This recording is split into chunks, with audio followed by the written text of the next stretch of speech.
페리토 모레노 빙하. 아르헨티나, 한때 물러서지 않던 빙하가 무너지고 있다. 페리토 모레노의 과거와 현재. 새벽 4시, 빙하를 만나러 가는 길. 아르헨티나 파타고니아의 작은 도시 엘칼라파테. 아직 밤의 어둠이 걷히지 않은 새벽 4시, 나는 숙소를 나섰습니다. 세상의 남쪽, 거대한 얼음의 대륙을 향해 가는 길이었습니다. 차창 밖에는 사람의 손길이 닿지 않은 듯한 파타고니아의 황량한 대지가 이어졌습니다. 낮게 엎드린 관목과 끝을 알 수 없는 초원, 멀리 만년설을 머리에 인 안데스 산맥이 조금씩 모습을 드러냈습니다. 그날 내가 만나러 가던 곳은 아르헨티나 파타고니아의 페리토 모레노 빙하였습니다. 사진으로 수없이 보았던 곳이지만 실제로 마주한 빙하는 사진 속 풍경과 전혀 달랐습니다. 눈앞에 펼쳐진 것은 단순한 얼음 덩어리가 아니었습니다. 산과 산 사이를 가득 채운 채 아주 느리지만 멈추지 않고 움직이는 거대한 얼음의 강이었습니다.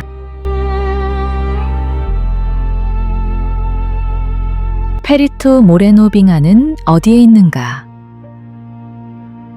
페리토 모레노 빙하는 아르헨티나 남서부 산타크루스주에 있습니다. 행정구역으로는 로스 글라시아레스 국립공원, 우리말로 번역하면 빙하들의 국립공원 안에 자리합니다. 국립공원 서쪽으로는 칠레와 아르헨티나의 국경을 이루는 안데스 산맥이 뻗어 있고 그 산맥 위에는 남부 파타고니아 빙원이 펼쳐져 있습니다. 또 잡힌다. 남부 파타고니아 빙원은 그러니까. 극지방을 제외하면 세계에서 가장 거대한 연속 빙원 가운데 하나입니다. 이 높은 빙원에 쌓인 눈이 오랜 세월 압력을 받으며 단단한 얼음으로 변하고 중력에 이끌려 산 아래로 천천히 흘러내립니다. 그 얼음의 흐름 가운데 하나가 바로 페리토 모레노 빙하입니다. 빙하는 산에서 시작해 약 30km를 흘러내린 뒤 아르헨티노 호수와 만납니다. 빙하 전체 면적은 약 250제곱킬로미터. 아르헨티나 국립공원 안내에서는 부에노스아이레스시의 면적보다 조금 더 큰 규모라고 소개합니다. 호수와 만나는 빙하 전면부의 너비는 약 5km. 물 위로 솟아있는 빙벽의 높이는 곳에 따라 약 60에서 70m에 이릅니다. 하지만 우리가 보는 것은 전체 얼음의 일부일 뿐입니다. 빙하의 상당 부분은 호수 수면 아래에 잠겨 있습니다. 전망대에서 보면 가까이 있는 것 같지만 실제로는 크기를 가늠하기 어려울 만큼 거대한 존재입니다.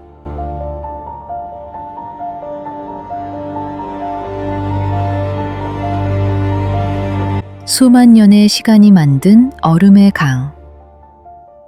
빙하는 단순히 물이 얼어서 만들어진 거대한 얼음 덩어리가 아닙니다. 높은 산에 내린 눈이 여름에도 모두 녹지 않고 남으면 그 위로 다시 새로운 눈이 쌓입니다. 오래된 눈은 위에서 누르는 무게를 견디며 공기를 조금씩 잃어갑니다. 눈송이 사이의 공간이 줄어들고 알갱이는 점점 단단해집니다. 마침내 눈은 푸른빛을 띠는 빙하 얼음으로 변합니다. 수십 년, 수백 년 동안 축적된 얼음은 자신의 무게를 견디지 못하고 낮은 곳을 향해 흐르기 시작합니다. 겉으로는 멈춰있는 듯 보이지만 빙하는 살아있는 강처럼 끊임없이 움직입니다. 빙하 표면에 깊은 균열이 생기는 것도 이 때문입니다. 지면의 경사가 달라지거나 빙하가 굽어진 계곡을 지나거나 흐르는 속도가 부분적으로 달라지면 거대한 얼음에 장력이 발생합니다. 그 힘을 견디지 못한 표면이 갈라지면서 크레바스가 만들어집니다. 우리가 보는 날카로운 얼음탑과 푸른 균열은 빙하가 지금도 이동하고 있다는 증거입니다.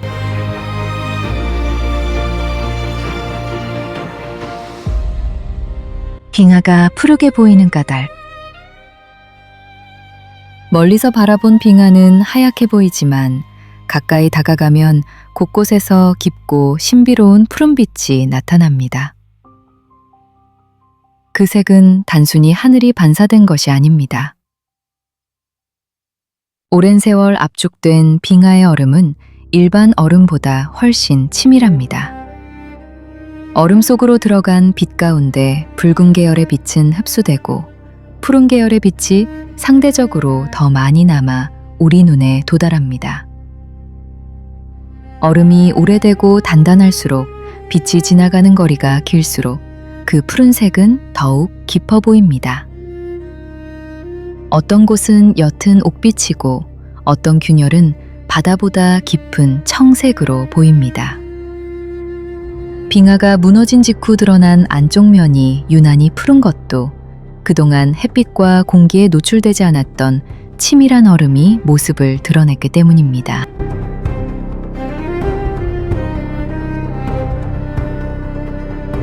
페리토 모레노라는 이름의 유래. 페리토 모레노는 사람의 이름에서 비롯됐습니다. 본명은 프란시스코 파스카시오 모레노. 19세기 후반 아르헨티나의 탐험가이자 지리학자, 박물학자였습니다. 여기서 페리토는 이름이 아니라 스페인어로 전문가 또는 전문 조사관을 뜻하는 존칭입니다. 모레노는 파타고니아 지역을 탐사하고 지형과 자연 환경을 조사했으며 아르헨티나와 칠레의 국경을 정하는 과정에서도 중요한 역할을 맡았습니다. 빙하는 처음부터 지금의 이름으로 불린 것은 아닙니다. 19세기 탐험 과정에서 다른 이름으로 기록되기도 했지만 1899년경 모레노의 업적을 기려 페리토 모레노라는 이름이 붙었습니다. 그런데 여행자들이 주의해야 할 것이 하나 있습니다. 아르헨티나에는 페리토 모레노 국립공원이라는 별도의 국립공원도 있습니다. 그러나 유명한 페리토 모레노 빙하는 그 국립공원에 있지 않습니다. 페리토 모레노 빙하가 있는 곳은 로스 글라시아레스 국립공원입니다. 이름이 같기 때문에 여행을 준비할 때 자주 혼동하는 부분입니다.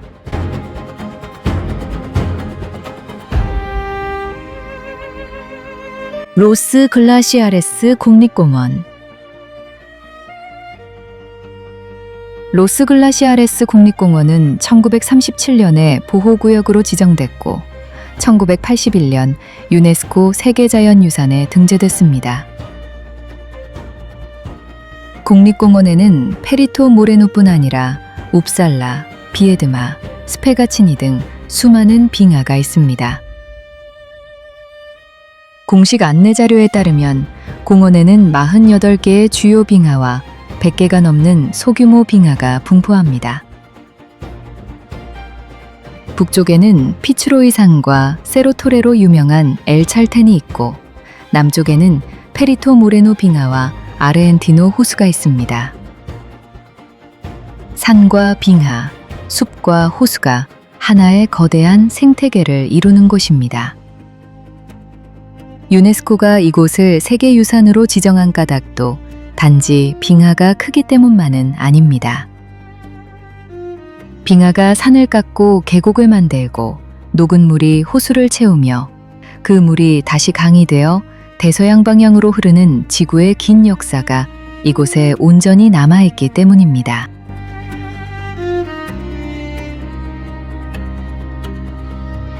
전망대에서 처음 마주한 빙벽. 차에서 내려 전망대로 향했습니다. 숲 사이로 이어진 길을 따라가자 조금씩 빙하가 모습을 드러내기 시작했습니다. 그리고 마침내 시야가 열리는 순간 산과 산 사이를 가득 채운 거대한 빙벽이 눈앞에 나타났습니다. 페리토 모레노 빙하에는 여러 층과 방향으로 이어지는 전망 보행로가 마련되어 있습니다. 바라보는 위치가 달라질 때마다 빙하의 표정도 달라집니다. 어떤 곳에서는 빙하 전면 전체가 보이고 다른 곳에서는 얼음이 호수와 만나는 경계가 보입니다. 빙하 가까이 다가갈수록 주변은 이상할 만큼 고요했습니다. 그러다 어디선가 낮고 묵직한 소리가 들려왔습니다.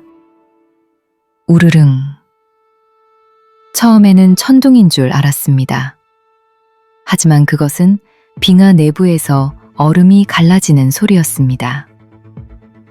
잠시 후 거대한 얼음 조각이 빙벽에서 떨어져 나왔습니다.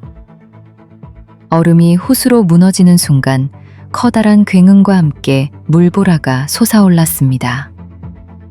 사람들은 탄성을 질렀지만 나는 그 순간 아름다움과 두려움을 동시에 느꼈습니다. 수천 년 동안 이어져 온 시간이 눈앞에서 한순간에 무너져 내리는 것 같았습니다.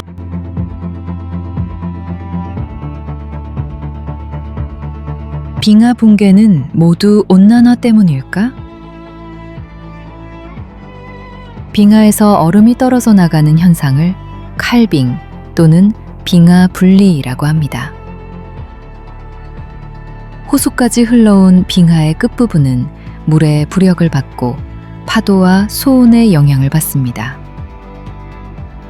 앞으로 계속 밀려오는 얼음의 압력까지 더해지면 균열이 커지고 마침내 거대한 얼음 덩어리가 떨어져 나갑니다. 따라서 빙벽이 무너지는 장면 하나만 보고 곧바로 지구 온난화 때문이라고 단정해서는 안 됩니다. 빙하가 호수로 흘러드는 과정에서 나타나는 자연스러운 현상이기도 하기 때문입니다. 중요한 것은 오랜 기간에 걸쳐 얼마나 많은 얼음이 새로 쌓이고 얼마나 많은 얼음이 녹거나 떨어져 나가는지를 함께 살펴보는 것입니다. 새롭게 축적되는 얼음과 사라지는 얼음의 양이 비슷하면 빙하 전면은 대체로 같은 자리를 유지합니다. 그러나 녹고 떨어져 나가는 얼음이 더 많아지면 빙하의 두께가 얇아지고 끝부분도 점점 뒤로 물러납니다. 이것이 빙하의 후퇴입니다.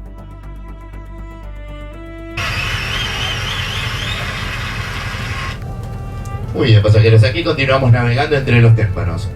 Vale destacar que todas estas piezas de hielo que estamos observando están flotando dentro del lago.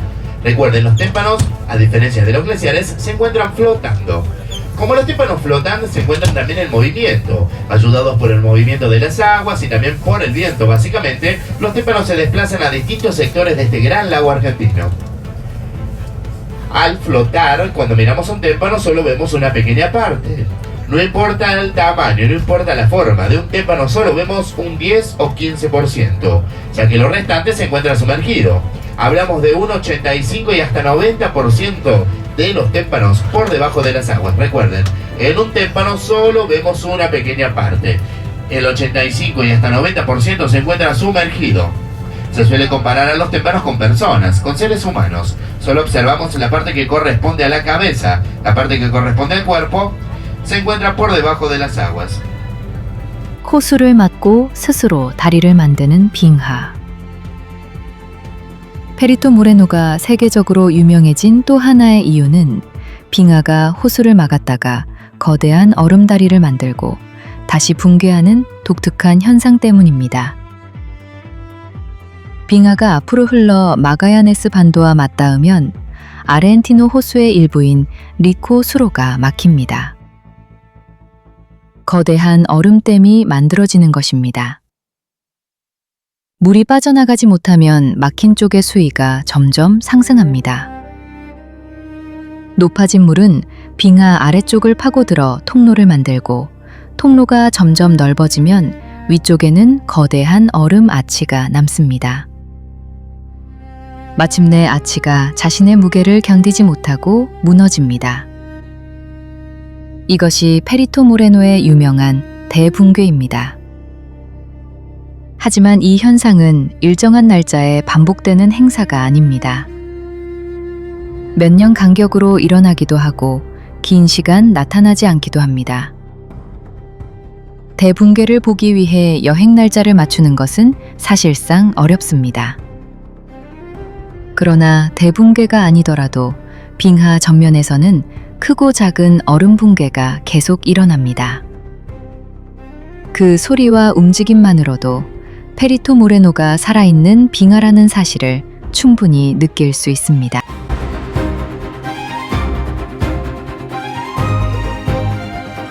유람선에서 바라본 또 다른 빙하. 전망대에서 바라보던 빙하는 거대한 풍경이었지만 유람선 위에서 만난 빙하는 전혀 다른 존재였습니다. 배가 빙벽 쪽으로 다가갈수록 얼음의 높이와 두께가 몸으로 느껴졌습니다. 호수 위에는 빙하에서 떨어져 나온 크고 작은 얼음 조각들이 떠다녔습니다. 푸른 얼음, 하얀 얼음, 물속에 잠긴 부분만 짙은 청색으로 보이는 얼음도 있었습니다. 그러나 배는 빙벽 바로 아래까지 다가가지 않습니다. 언제 얼음이 떨어질지 알 수 없고 거대한 얼음이 무너지면 높은 파도가 일어날 수 있기 때문입니다. 멀리서 보았을 때는 고요했던 빙벽이 배 위에서는 끊임없이 갈라지고 움직이는 거대한 생명체처럼 느껴졌습니다. 그 앞에 서니 인간은 아주 작은 점에 불과했습니다. 나는 그날 빙하를 보러 간 것이 아니라 지구가 살아 움직이는 현장을 만나러 갔던 것인지도 모릅니다. 한때 물러서지 않는 빙하라 불렸던 이유. 세계 대부분의 빙하가 줄어드는 동안에도 페리토 모레노는 오랫동안 비교적 안정된 상태를 유지했습니다. 빙하 내부의 얼음은 계속 산 아래로 흐르고 있었지만 빙하 전면이 자리 잡은 위치는 오랜 기간 크게 달라지지 않았습니다. 위쪽에서 새롭게 공급되는 얼음의 양과 아래에서 녹거나 떨어져 나가는 얼음의 양이 비교적 균형을 이루었기 때문입니다. 그래서 페리토 모레노는 한때 지구온난화에도 후퇴하지 않는 특별한 빙하로 소개되기도 했습니다. 과거 현지 안내자가 빙하가 계속 밀려 내려온다고 설명한 것도 틀린 말은 아니었습니다. 빙하 속 얼음은 실제로 끊임없이 아래로 흐릅니다. 하지만 얼음이 앞으로 흐른다고 해서 빙하 전체가 반드시 커지고 있다는 뜻은 아닙니다. 컨베이어 벨트가 앞으로 움직여도 끝에서 물건이 더 빠르게 사라지면 전체 길이가 줄어드는 것과 비슷합니다.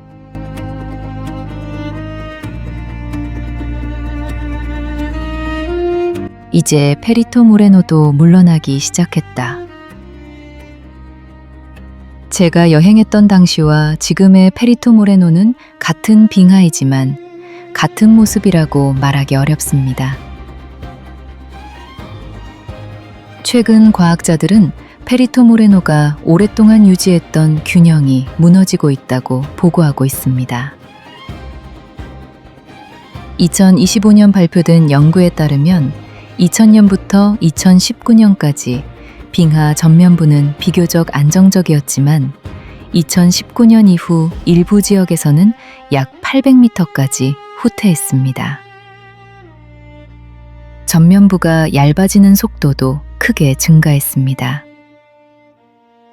연구진은 빙하가 오랫동안 호수 바닥의 얕은 지형에 걸쳐 있어 쉽게 밀려나지 않았지만 빙하가 얇아져 그 지지점을 잃으면 더 깊은 호수 쪽으로 빠르게 후퇴할 가능성이 있다고 경고합니다.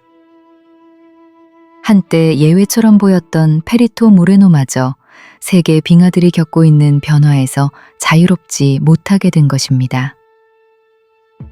다만 빙하가 더 빠른 속도로 앞으로 밀려 내려온다기보다는 빙하 속 얼음은 계속 아래로 흐르지만 녹고 떨어져 나가는 양이 더 많아져 빙하 전면은 오히려 빠르게 후퇴하고 있다라고 표현하는 것이 정확합니다.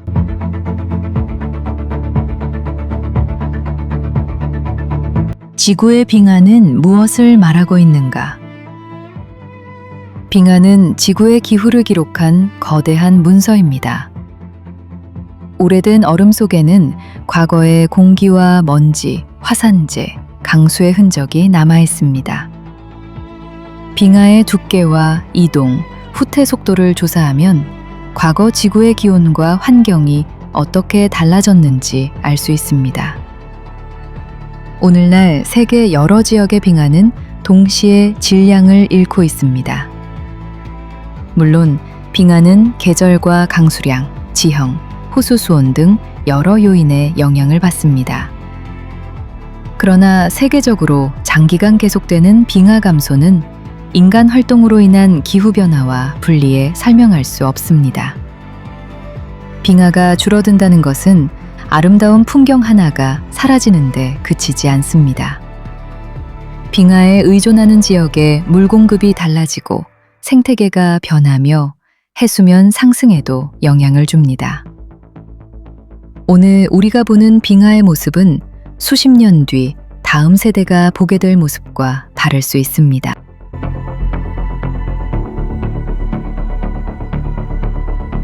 엘칼라파테에서 페리토 모레노까지. 페리토 모레노. 빙하 여행의 거점은 엘칼라파테입니다.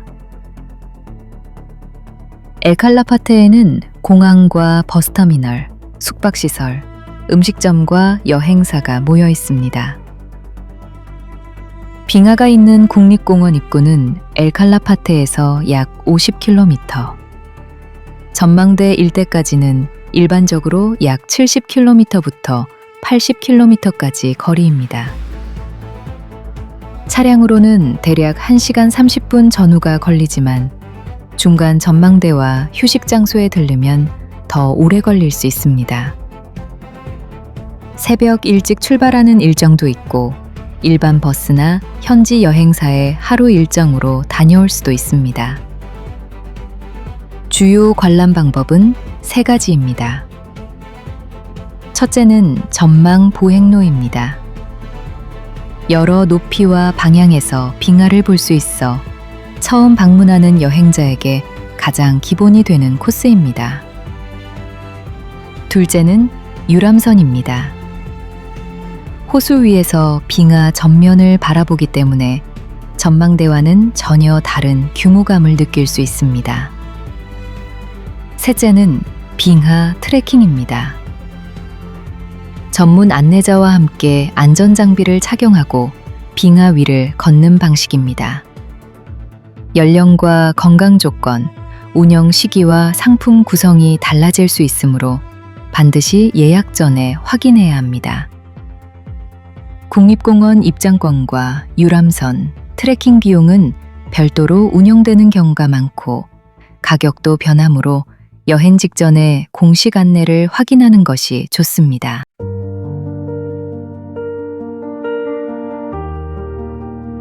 여행하기 좋은 시기와 준비물. 파타고니아의 여름은 남반구 기준으로 12월부터 2월입니다. 낮 시간이 길고 비교적 이동하기 편해 여행자가 가장 많이 찾습니다. 대신 성수기라 숙박과 투어 예약이 빨리 마감될 수 있습니다. 봄과 가을에는 방문객이 비교적 적고 파타고니아 특유의 색을 만날 수 있지만 날씨 변화가 더 클 수 있습니다. 이 지역에서는 하루 안에도 맑음과 비, 강풍과 추위가 반복됩니다. 계절과 관계없이 방풍, 방수외투, 보온용 옷, 미끄럽지 않은 신발을 준비하는 것이 좋습니다. 햇빛이 강하고 빙하와 수면에서 반사되므로 선글라스와 자외선 차단제도 필요합니다. 전망대에서는 빙하가 언제 무너질지 알 수 없습니다. 사진만 찍다가 순간을 놓치기보다는 한동안 카메라를 내려놓고 빙하의 소리에 귀를 기울여 보는 것도 좋습니다. 먼저 깊은 균열음이 들린 뒤 잠시 후 얼음이 떨어지는 경우가 있기 때문입니다.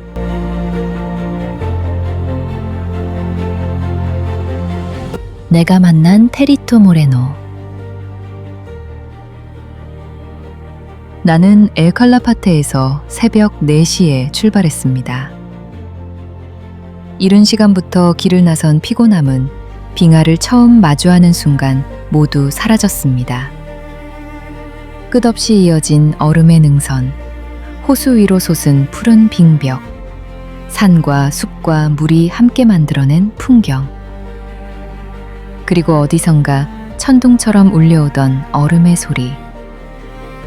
그날의 페리토 모레노는 장엄하면서도 눈부시게 아름다웠습니다. 나는 그 아름다움이 언제까지나 그 자리에 있을 것이라 생각했습니다. 빙하는 매일 산에서 내려오고 무너진 자리에는 다시 새로운 얼음이 채워질 것 같았습니다. 그러나 세월이 흐른 뒤 다시 자료를 살펴보니 내가 보았던 빙하의 균형이 이제 빠르게 무너지고 있다는 사실을 알게 됐습니다.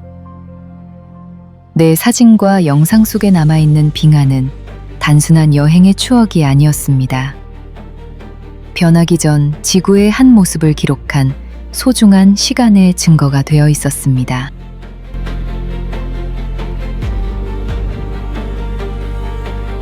수만 년의 시간을 맛보다 빙하는 어떤 맛일까?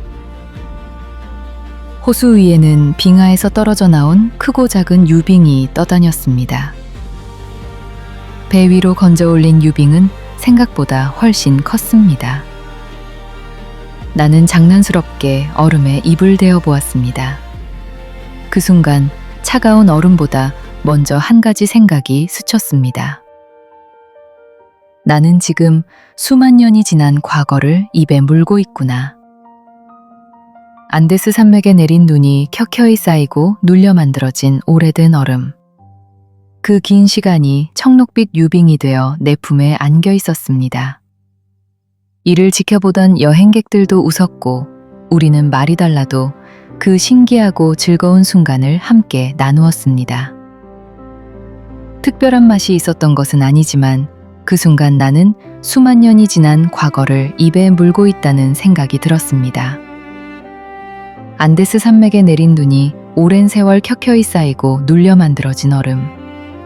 그 긴 시간이 작은 유빙 한 조각이 되어 내 손안에 놓여 있었습니다. 육지를 따라 흘러온 빙하가 호수와 만나는 곳에서는 크고 작은 붕괴가 이어졌습니다. 물과 맞닿은 빙하 끝부분은 부력과 수온, 파도의 영향을 받고 깊어진 균열은 마침내 거대한 빙벽을 갈라놓았습니다. 낮은 굉음이 들리고 잠시 뒤 얼음이 뚝 떨어져 호수로 무너질 때마다 관광객들은 탄성을 질렀습니다. 그것은 단순히 무언가가 무너지는 모습이 아니었습니다. 오랜 세월 빙하의 일부였던 얼음이 어머니 빙하를 떠나 유빙이라는 새로운 이름으로 다시 태어나는 순간이었습니다. 막 떨어져 나온 얼음의 단면은 눈이 시릴 만큼 환한 청록빛을 띠고 있었습니다. 유빙은 이제 바람과 물결을 따라 호수를 떠돌다가 조금씩 녹아 물로 돌아갈 것입니다. 빙하의 끝은 곧 또 다른 여정의 시작이었습니다. 사람들은 환호했지만 나는 그 아름다운 광경 앞에서 묘한 마음이 들었습니다. 수만 년의 시간이 떨어져 나가는 순간이면서도 오래된 얼음이 새로운 여행을 시작하는 순간이었기 때문입니다.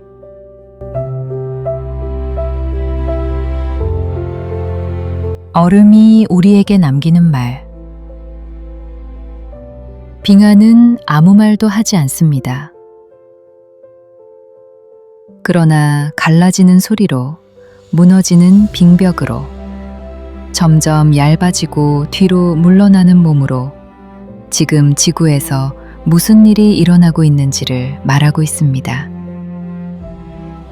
페리토 모레노는 수많은 세월 동안 눈을 받아들이고 얼음으로 바꾸며 산과 호수 사이를 천천히 흘러왔습니다. 그 거대한 존재조차 짧은 시간에 달라지고 있습니다. 에칼라파테에서 새벽 4시에 출발해 만났던 그날의 눈부신 빙하. 나는 그 앞에서 자연의 위대함을 보았습니다. 그리고 지금 오래된 사진을 다시 꺼내보면서 자연의 위대함만큼이나 자연의 연약함도 함께 바라보게 됩니다. 언젠가 다음 세대가 이곳을 찾아왔을 때도 푸른 빙벽과 얼음의 우렁찬 소리를 만날 수 있기를 바랍니다. 우리가 남겨야 할 것은 빙하가 사라진 뒤의 기록만이 아니라 빙하가 살아있는 지구여야 하기 때문입니다.